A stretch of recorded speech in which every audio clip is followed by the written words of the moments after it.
Good morning, Steve. This is Barbara from the Department of Medicaid Services, and I'm still clearing the waiting room. Okay. How's our quorum looking? Right now, we have yourself, Brandon Harley, Ben Ingram, Casey. That's what I have so far. Okay.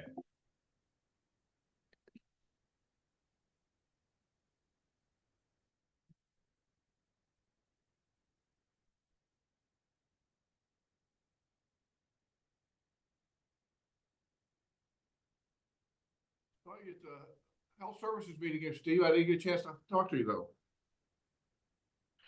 Yes, you were there. I thought you Yeah. answered Senator Douglas's question quite well. I said, I am not going down this road. I'm just not. No, I've seen him do that to other people. And I said, I'm not engaging with you. yeah. Folks on the call, the question was, I guess, Vanna, was not all overdoses result in death. And what was your response, more or less? He said, is there any data on that? And I said, I'm not aware of any. Yeah. Yeah. I mean, it's just, what's the value? There was no value. Right. There was no value. You know, you don't need data on everything. Some things are common sense. Yeah. And it's common sense that Narcan saves lives. Yeah. Yeah. Yeah. Yeah. You know, and you rather use it inappropriately at the wrong time than wait and wonder, is this the right time to use it or not, right? So sometimes I wonder. So, Steve, it is 9:01, and who I have on currently is yourself, Brandon Harley, Adrian, Van, Casey, and that's all I have. I don't see James Daly or Sean Ryan or Dr. Shannon Smith Stevens on there yet. Kristen Porter. Yeah, she told me she can't be here today. Okay. And I nothing from bet. Nathan Thomas. No, I have not. Nathan, are you on? I don't see him. How about Angela Darcy? I don't see Angela Darcy either. Adrian, yeah, we can't. Yeah, Adrian, okay. Adrian Bush. Yeah, I don't see her. I don't see. It's currently just 5, and we need 6 for quorum.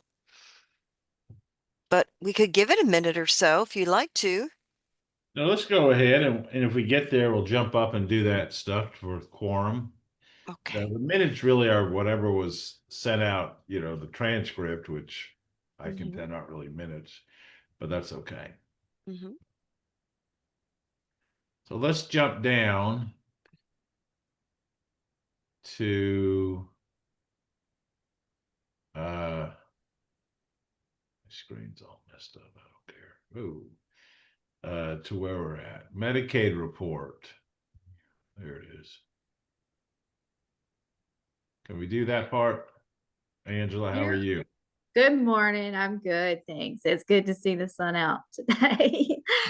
It's been a chilly week, but just to give some updates, certainly on the 1115 progress and talk about CAA as well. We continue to move forward, move along, lots of work going on with our partners.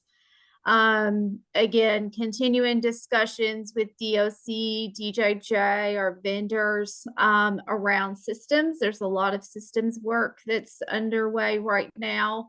Again, the DOC and DJJ systems that will be sending and sharing information to DMS to help determine appropriate eligibility for those pre-release services in the different categories that we've talked about. In addition, again, ensuring that DJJ and DOC also have confirmation of those eligibility. That again is going to support billing of those services.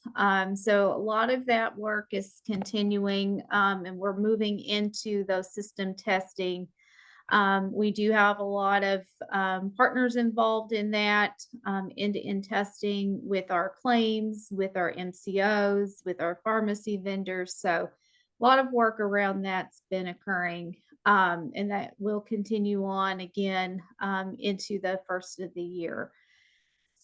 We're also working with DOC and DJJ on some of the provider enrollment efforts. Again, supporting them and the enrollment process for their individual practitioners that are providing and will be providing services. So we've worked with them to identify those that are currently enrolled and those that will need to enroll with Medicaid individually, providing services under DOC and DJJ. So that work has begun, kicked off again with the provider enrollment team. They're going to work closely with DOC and DJJ to make sure we get those applications processed and those individuals enrolled. We're also working with the MCOs and DOC and DJJ around a standardized provider agreement for contracting with the MCOs. So we're appreciative of our partners coming to the table to work with us on that. Trying to streamline the process for DOC and DJJ in contracting with the MCOs as much as possible. And also, again, making sure that we execute those contracts prior to the full implementation. So that work has been underway. Again, getting some feedback from the MCOs around that standard agreement before we can again move forward with DOC and DJJ, working with them through that. So that work again is underway, and again, hopefully into before the end of the year, we'll have that process going with DOC and DJJ. Angela, will DOC and DJJ have to go through the prior authorization process? This will not, because the only services they will really be billing to the MCOs are the MAT services.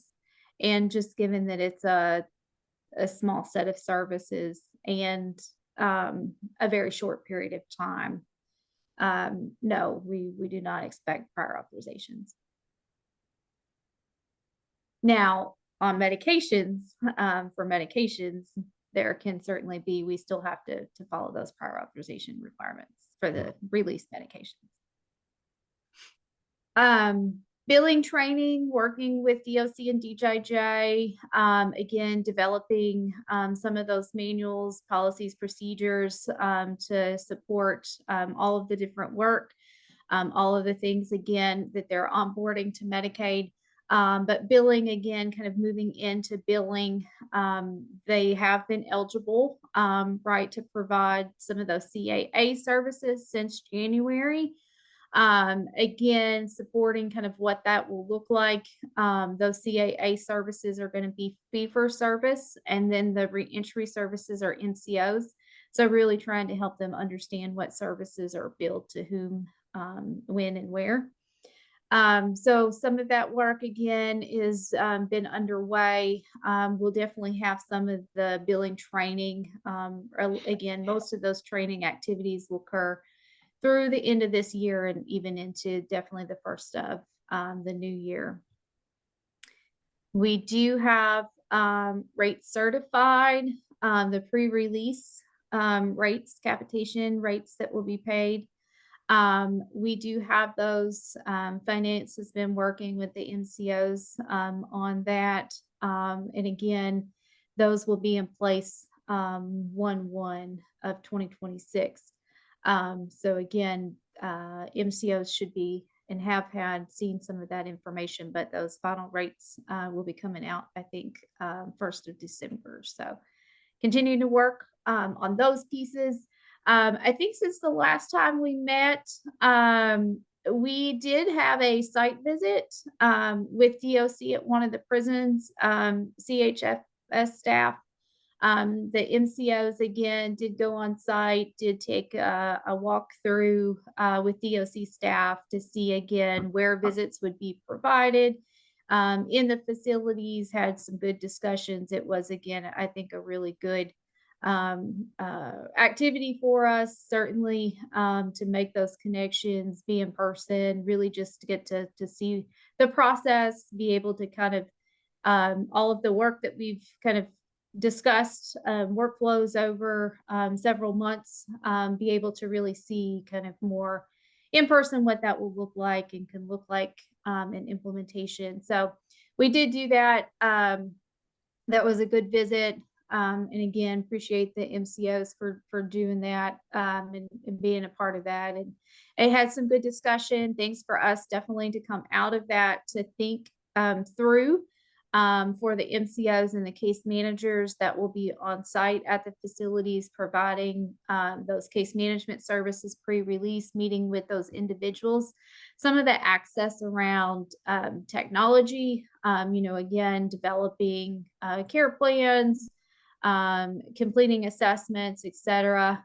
We live in a very even virtual and tech world, and how we are providing services these days. So it definitely did give us a few things to think through in terms of the case management policy. So we are trying to close the loop and finalize, zip up, if you will, the pre-release case management policy. Those roles again between DOC, DJJ, and the MCO case managers. So I think we've made some definite progress there. We do not have approval for the implementation plan yet. I see, Steve, that I know, kind of jumping down here, impacts on the shutdown. I will say we have had communication with our CMS team. They have had just very minor questions to come back around the implementation plan. So I think we're pretty close. We actually just sent something back this week. I think we only had one question. So I think we should be fairly close on that. But we do not, again, officially have that approval yet. But again, like I mentioned, we have had communications with the reentry CMS team there. We did participate. Angela, you didn't see a slowdown with the shutdown? I mean, approval, but work was still being done? Work was still being done, yes, Okay. yes. There are some areas in some of the projects that it was a little slower, but for the most part, across the board, we still receive, well, let me just say, I don't know if it was any slower than any other time. Because again, I'll put that in the minutes, Angela. That won't be. But we know, we've talked, right? It can take months for these approvals. So that's not, it's not out of the ordinary.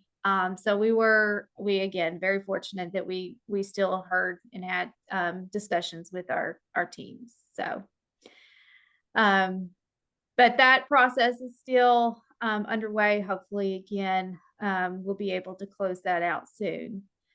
We did participate. Kentucky did participate. Myself, Leslie, Van, Commissioner Marks, and the DJJ team, Martha and Dana from DJJ. We did participate in a wrap-up closeout for the Reentry Learning Collaborative in Utah. I think that was last month. So that was one of those initiatives. It was an 18-month learning collaborative. There were the 7 states that were chosen. When we started back last year, again, only 2 of the states had official approval of the demonstration.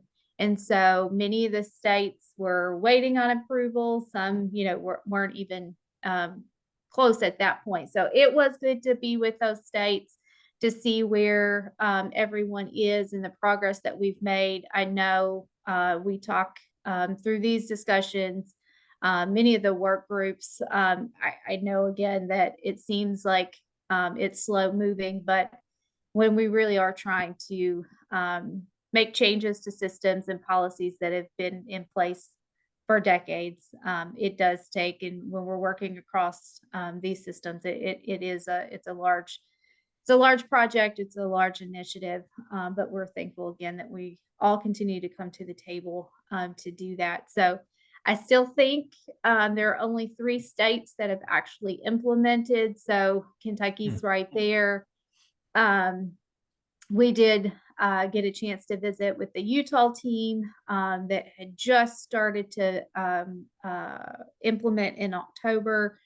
And they again are just kind of rolling out across, they're doing a phased rollout. So again, states were able to kind of talk through where we're still having challenges. It's pretty, I think, consistent across the board. Systems is a big thing. But again, you know, really to also talk about some of those successes that we've had along the way. So just mention that because it was good to be with the other states.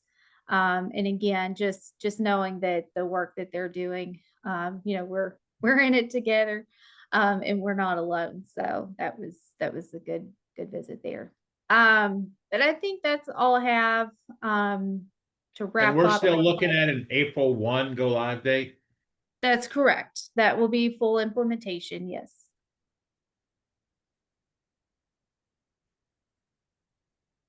Oh, CAA updates. To include those. We are still waiting on the grant funding to support CAA implementation. The award again that was mentioned earlier this year. We do continue to have communication with CMS around that. We did in the last week get some feedback, ask for some updates. So we hope that this is the last updates that we need to make to receive those funds. I'm hoping again by end of the week or first of the next week to get that back to them. So we can receive those funds and again also be able to support our justice partners in the CAA implementation. I know we've talked about the SPAL approval with the jails again, and with the extended timeline, looking at again what onboarding of our jails and regional correctional facilities could look like into the spring and summer period of 2026. But again, that work is really aligning with the reentry implementation and rollout. Angela, I hate to backtrack, but I just want to make sure I understand. For medications to treat opioid use disorder, there will be a prior auth. Is that correct? No, not for the MAT services under the reentry Okay, demonstration. good. All right, thank you. But it's the other medications. Yes, release medications, just your general medications. We still have to follow those. Yeah. Okay. Yeah, there was some confusion. Thanks for that question, Van. Yeah. Any questions?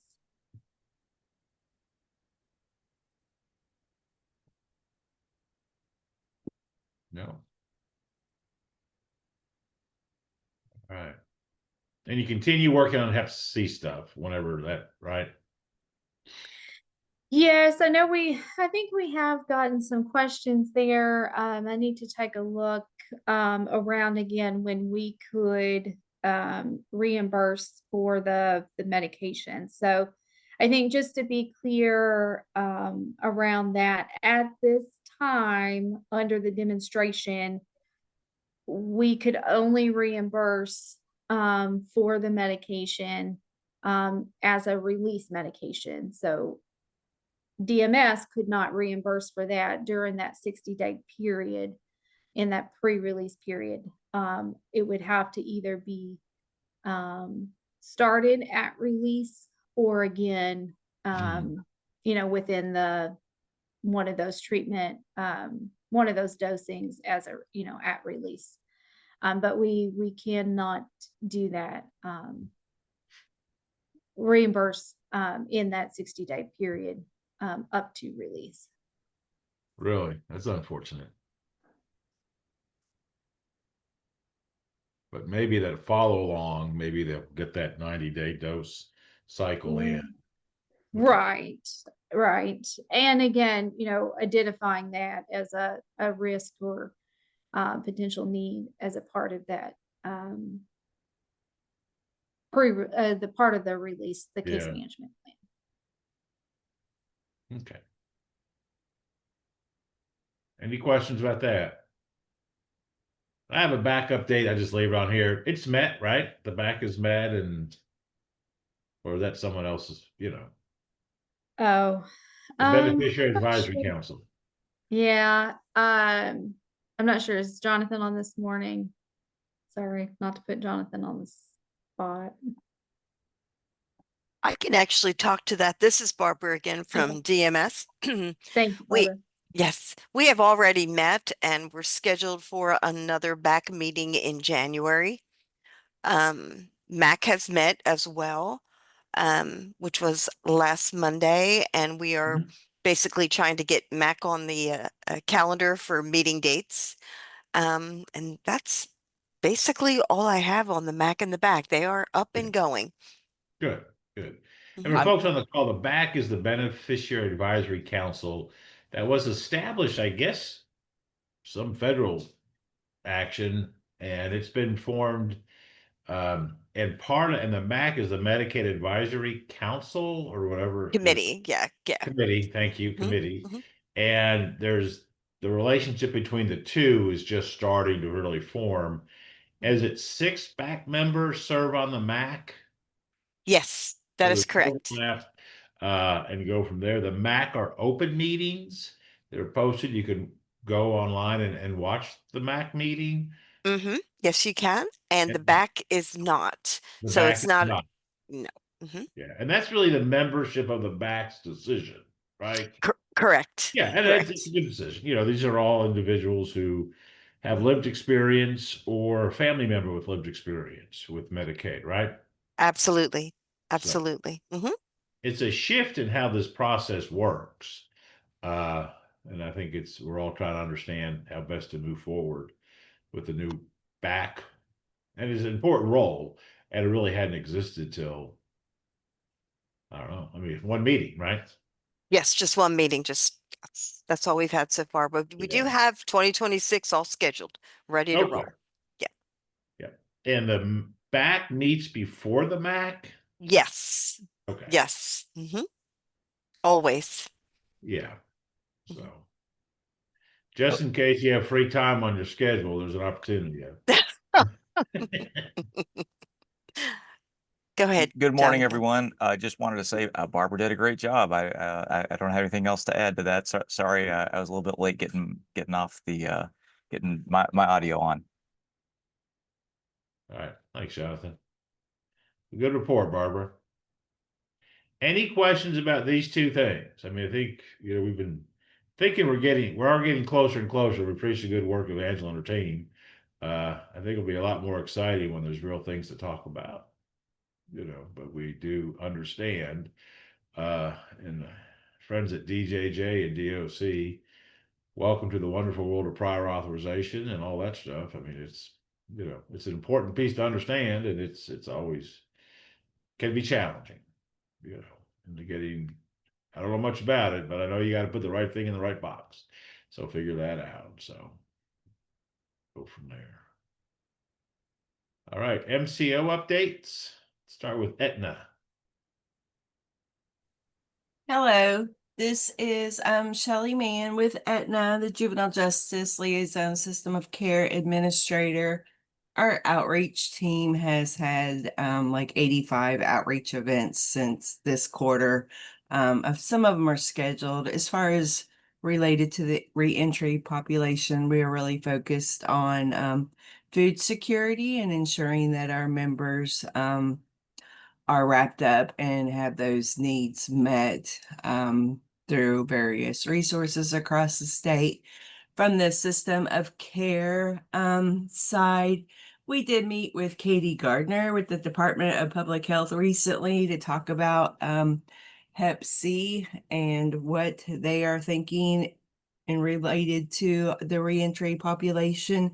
And I'm continuing to work with and develop just different relationships with various community partners and stakeholders so that we can continue to build our own resources for this population. And of course, we're working with DJJ on the CAA and the waiver and DOC as well. Right. Thank you, Shelley. Humana. Good morning. This is Kelly Bendor from Humana, and I just have a brief update. Our team is diligently preparing for the upcoming launch of the reentry component of the 1115 waiver. In the interim, we continue to conduct outreach to new members identified for release through the reentry program. We've actually had 8 new individuals released over the past 2 months, which is really exciting and something that we were pleased to report. As for our community engagement team, we have 2 initiatives supporting our reentry efforts next week. On November 19th, we will be attending the Season of Success Career and Employment Fair in Moorhead. And on November 21st, we will participate in an expungement clinic at Clark County Public Library. That's all we have for today. Thank you for the opportunity to share this morning. Thank you, Kelly. Appreciate it. All right. Passport by Molina. Hello, this is Stephanie Stone from Passport. I'm pinch hitting for Mark Zockham, whose internet went out mid-meeting. We have 13 events scheduled in November related to the reentry population. That includes 4 Goodwill events, 6 pre-release classes, 1 expungement clinic, 1 career and resource fair, and 1 adult education event.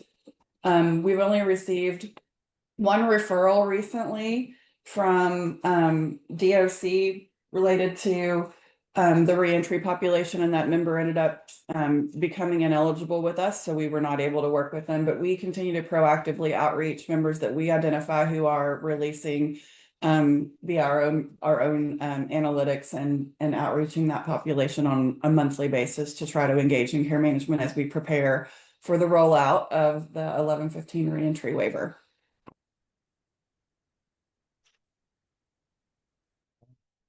Thank you, Stephanie. Where are we here? United. Good morning. Can you hear me okay? Yeah, here, fine, Suzanne. Okay, good. This is Suzanne Lewis. I'm the Health Services Director for United. And so year to date, we've done outreach for members. 653 members have been outreached. We've been able to enroll about 35 in case management, and have been able to complete 63 HRAs. We are, we sponsored an expungement clinic, 1 in Paducah, and we're able to assist about 62 individuals. And then we have an upcoming expungement clinic on 11/18 in Lexington, and we have about 98 people registered for that one. So we're excited about that one. I think that's all. I don't know if Liz Milburn is still on. I think that's all. We're working with the reentry team, to coordinate with them and develop our internal processes for the reentry program, identifying individuals that have the expertise and background and skill to work with our reentry members. So we're looking forward to that. I think that's all. Yes, Suzanne, you you covered everything. This is Liz. The only thing I wanted to point out is that our referrals from the state have increased this month. So I've received several more than I have within this past year. So it's been good. Good deal. Right. And you referenced HRAs. What does that stand for? Oh, health risk assessments. That's what I thought. Just want to make sure. And that reporting that Suzanne was talking about, Steve, it's all internal data that we're getting, and we're having staff outreach these members, just kind of proactively seeing if we can link them to services. Good deal. All right. Sounds like folks are getting ready. WellCare. Hi, yes, this is Emily Daniel with WellCare of Kentucky. We, along with the other MCOs, of course, are joining all the meetings in regards to the 1115 reentry program. We're getting staffed and just working through all the things to get the rollout for 4/1 to be successful. In regards to our reentry referrals, we've had 3 thus far in November, and that was 2 referrals from October. Low numbers, but that's about where we've been running in the past few months, significantly higher than maybe first quarter, whenever we were really just getting spots here or there for referrals for reentry. All right, folks, any questions for the MCOs?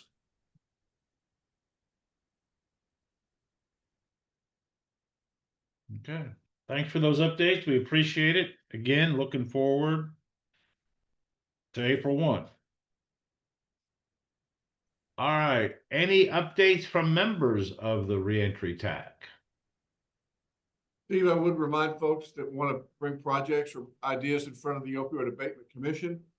Those grant opportunities have been open about a month, and they're open for 1 more month before they close down for the year for projects to be funded in 2026.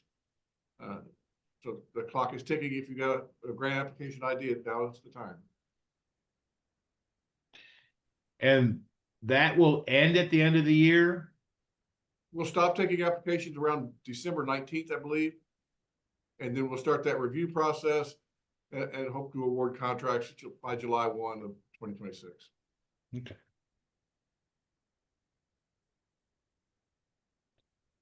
It's a great opportunity. They fund a lot of pretty cool stuff. Yes. Anybody else? Any updates?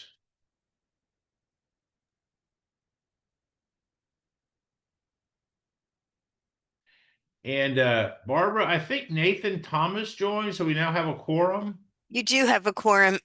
Basically, you have Brandon, Adrian, Van, Casey, Kevin, yourself, and Nathan. So you have quorum.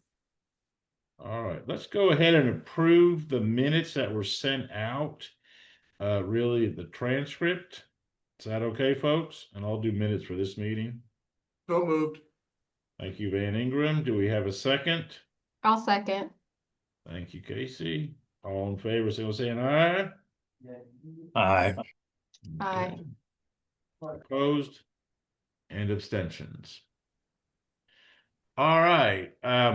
Future agenda items. I just think we're going to keep doing this. We'll meet in January. I think it's January 8th is the next meeting. Hard to believe we're already in January.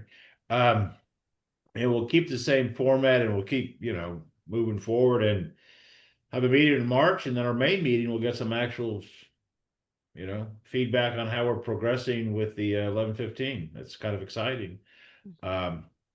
So anybody else have any additional agenda items?